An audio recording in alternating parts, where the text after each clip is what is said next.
People will talk.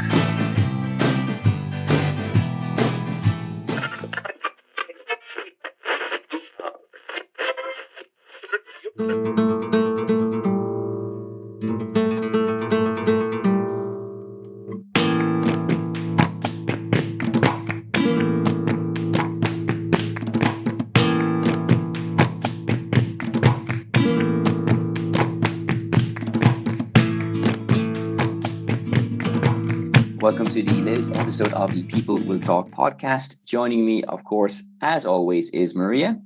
Hello. And today, a very special guest, Lara Wong, who is a flautist who works in the field of flamenco, but is so much more prize-winning artist, international vibes. She's going to tell us so many interesting things in today's episode. Lara, how are you? I'm doing very well. Thank you for having me. It's our absolute pleasure, and we have so many things we want to ask you about today because, reading your CV and your background and all the things you've done, there's so many interesting things we want to jump into. But we'll start with a very simple question today. Why did you gravitate to flamenco from such a young age? I think there's just some things that we don't know why we're attracted to, but we are from the beginning. It's something that's in us.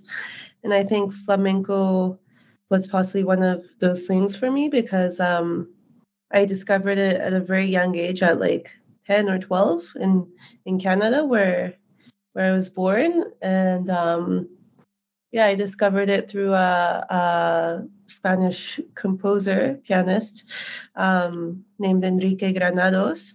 And so I learned his piece, and then I was fascinated by it and asked my teacher, "What is this?" And he said, "This is Spanish music, and it has a lot of influences from flamenco." And from there, basically, started everything.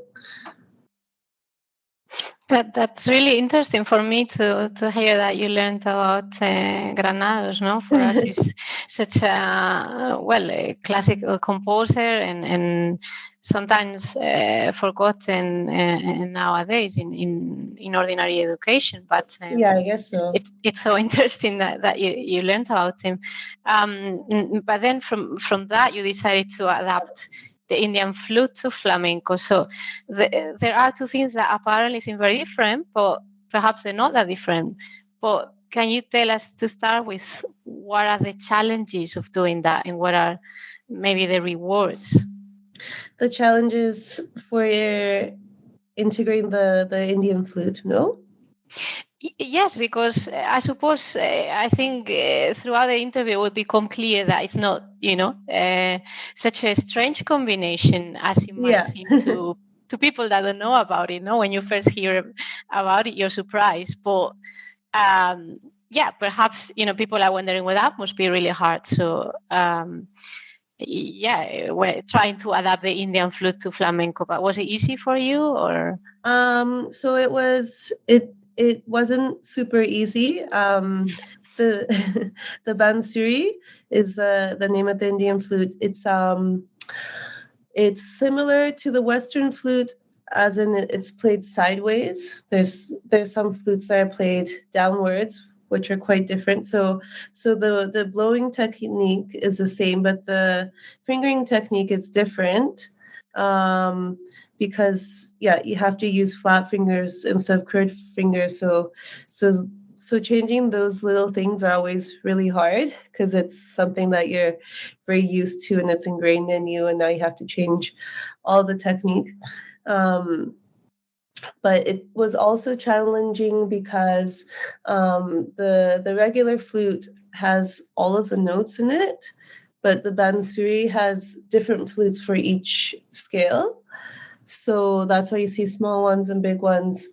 And so it was challenging to play because the bansuri flute is made for Indian music, which is quite always stays in the same scale, like uses the same notes all the time. And flamenco, because it's more Western music, it uses more, it goes from a major key to a minor key to a different key. so it requires more notes. So that was challenging to adapt flamenco music onto an instrument that's made for more kind of basic tonalities. But yeah, it's been a fun journey trying to adapt all the flamenco genres onto the bansuri. Oh, yeah, it reminds me a bit of translation when you're trying to translate from one language to another, and maybe some words are not quite there, and you have to sort of like find an equivalent. But what you explain actually ties in with another thing I wanted to ask you, because I don't play any instrument. I don't think in that either. But I do Indian classical dance. I do Bharatanatyam.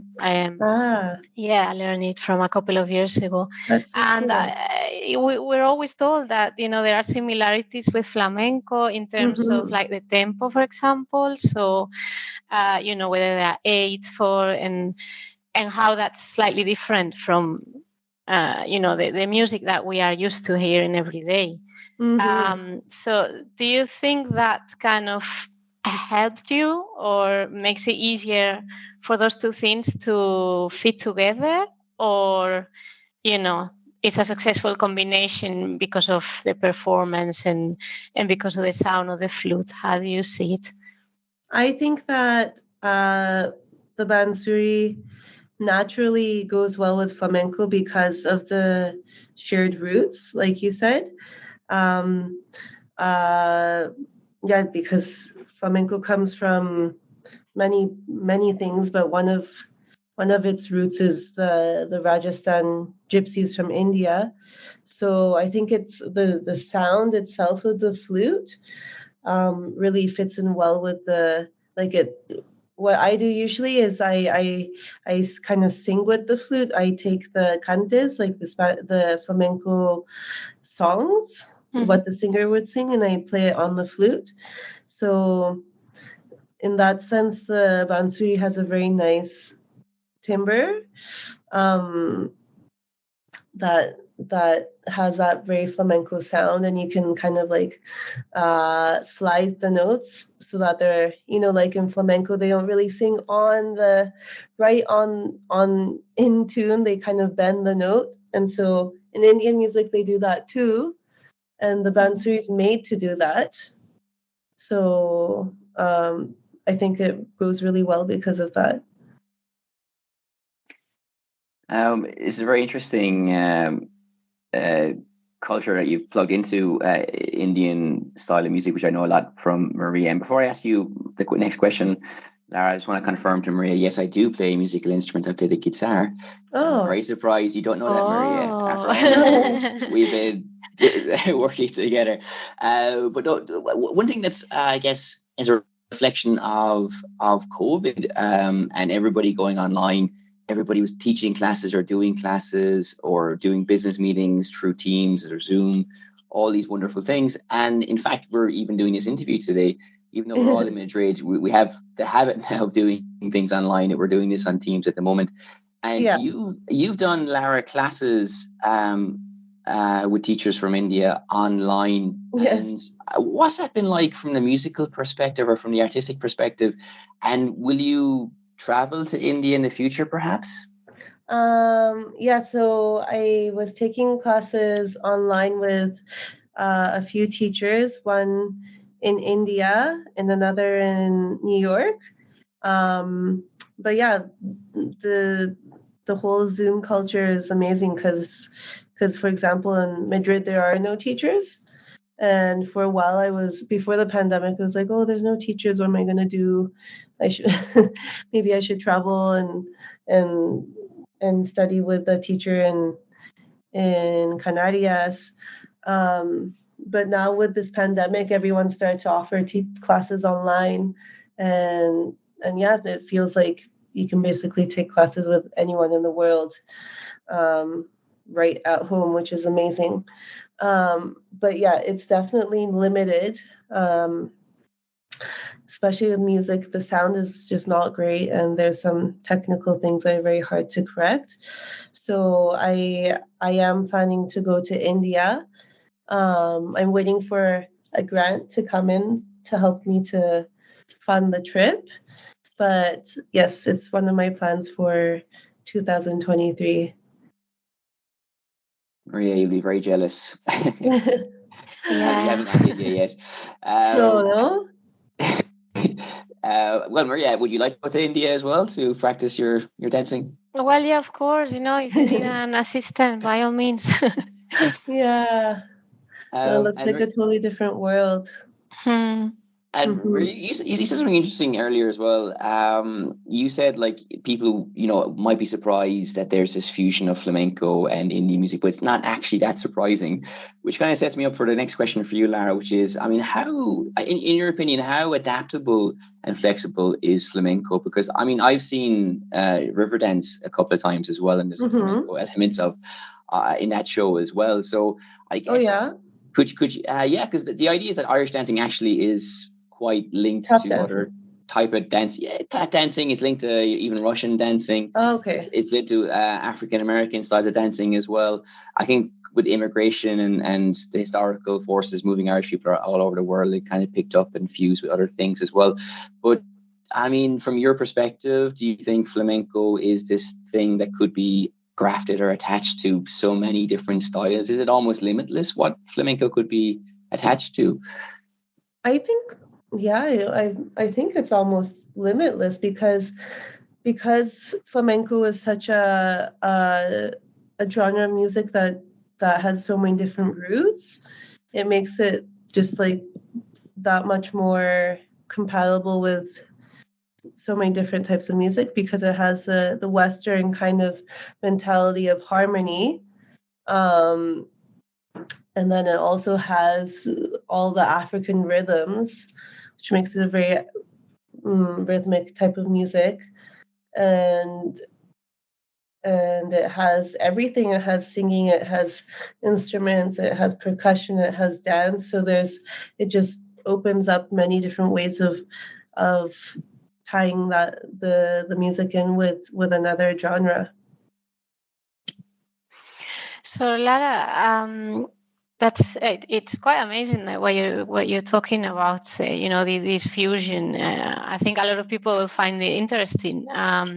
But also your achievements so far, they're really impressive, because you were the first female to win in the instrumentalist category, and the first foreigner in 60 years to win in any category at the Festival Cante de las Minas. And I'm sure, some people, even if they're not familiar with this particular fusion, for sure everybody has heard of this festival. It's very famous in Spain. So, that's really impressive. So do you feel the flamenco world has welcomed you? How do you feel in this world, which is one that not many people know in Spain? No, and many of us are quite unaware of this world. How do you feel about it? It was definitely a big moment, because it's been a very long journey, and for sure I think the flamenco world is very protective of their art. It's still a very it's an art form that's still very alive in many parts of the south of Spain, and as much as people are happy that it's becoming a very international art form, some people are very protective about it. So it was hard to feel integrated into the Spanish flamenco society,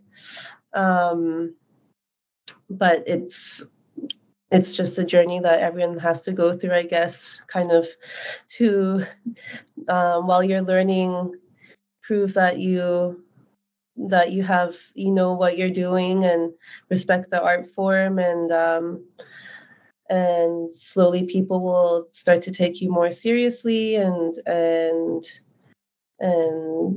yeah, and definitely the prize helped with that, because it's just affirmation of what you do, I guess.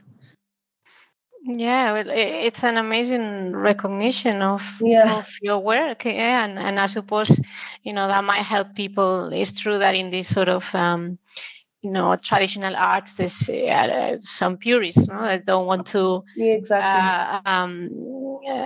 things to change even in the slightest. So there's a bit of tension there. But obviously, you're a pioneer of this genre in many places. You have played in many parts of the world. So when in your travels, have you noticed that people appreciate flamenco around the world? Is it a music that, people connect with, would you say? I think people really, really love flamenco. It's really definitely a very different kind of art form. But I guess one of the things that I find in outside of Spain is that people really only know flamenco as a dance form. And then the flamenco flute even less. It's just something that some people really don't understand. Because people imagine it's a dance form, and then some people know kind of the flamenco guitar, and then other people know the Gypsy Kings, but this whole world of like flamenco jazz and just kind of instrumental flamenco is very unknown in the outside of Spain. So that's one thing that I feel passionate about sharing outside of Spain, because I think it's such a rich musical genre. And also, I know that outside of Spain, people are very kind of scared about flamenco music, and a lot of people don't like it because of the singing. They think it's like screaming and pain, and a lot of people don't like it. So I think flamenco, like instrumental flamenco, is a very good alternative to it, which is why I would like people to hear different sides of flamenco. COVID, for example, we've mentioned this already, has hit a lot of the flamenco places hard, because something you've touched on as well, Lara, is that as you said, sometimes foreigners might be scared of getting into flamenco. It's like this big world that they're not really versed in, and it's scary to dip your toe into it. And then on the other hand as well, the lifeblood of a lot of flamenco places, at least in Madrid, would be tourists coming in. And during the pandemic, this wasn't the case. So a lot of COVID places a lot of flamenco bars have closed down as a consequence of that. And following on from what you were saying a little bit earlier with Maria, also, it's a bit of a contested genre in a sense. If Rosalia introduces flamenco, some people love it, other people maybe not so much. And we mentioned Riverdance also. When that came out in the 90s, that was a shot in the arm for Irish dancing, because Irish dancing wasn't cool for a long time. We're seeing something from another era. So this is a very long-winded and convoluted way of asking you, what do you think is the future of flamenco? Do you think it's robust enough to survive for another while yet? Oh yeah, I think it's gonna keep growing. I don't think it's like a fad or anything with what's happening with Rosalia. I think it's I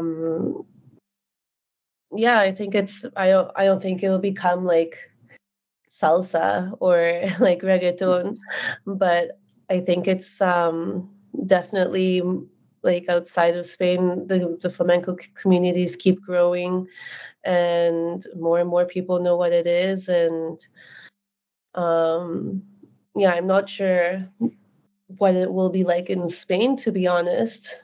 I feel like outside of Spain it'll keep growing. Here in Spain, it's true that they don't, unfortunately, the the government doesn't really support it as much as they should. But I hope that it keeps growing and evolving as it is now.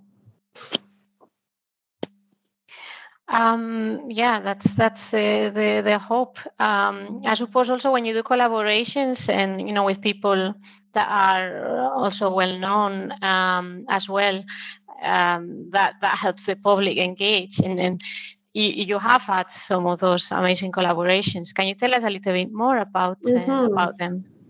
Yeah, so the last few years I've been able to work with some maestros, some masters, flamenco masters, like Tino Di Giraldo.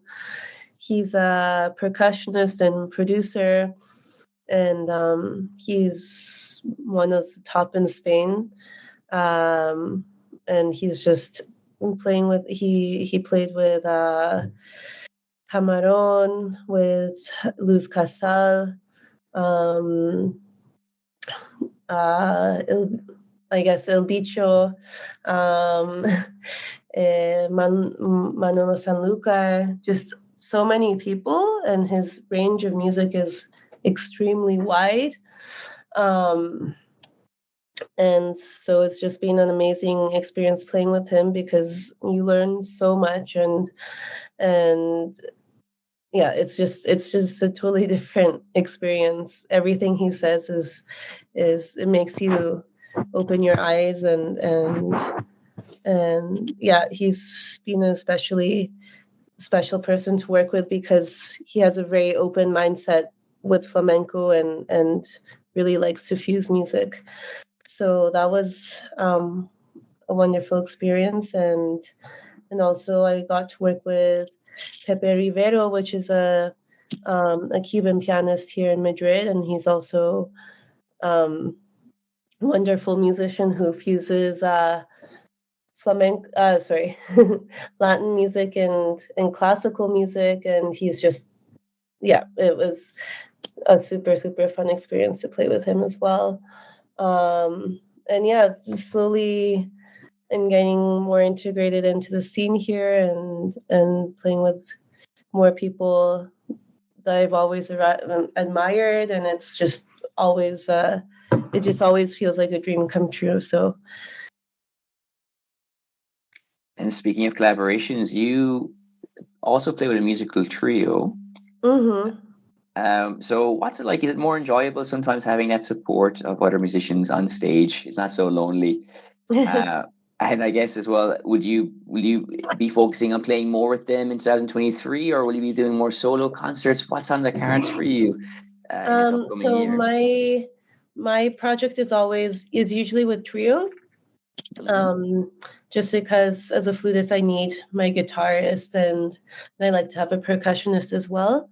So usually I perform with them. Sometimes I perform in duo just with my guitarist, Melon Jimenez. And this year I think we're thinking of collaborating with dance a little bit more.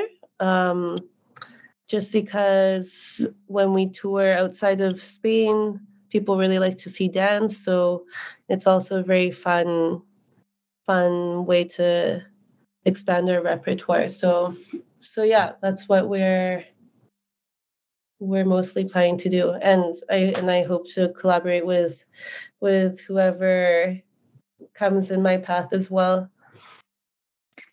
We should also mention, just before you wrap up here, we had Anita Haas on our podcast recently, and we know you feature in her book as well that she wrote with her husband about flamenco. So anybody who's interested in flamenco, we'll put it. You can find that book. We'll put that in the description as well. But Lara, it's been fantastic. Honestly, it's been so insightful and pleasant and lovely to listen to. So insightful.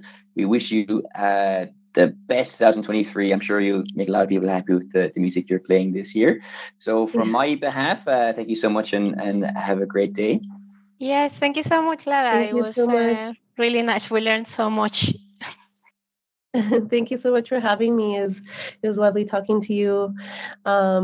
both of you, and wishing you all the listeners a happy New Year.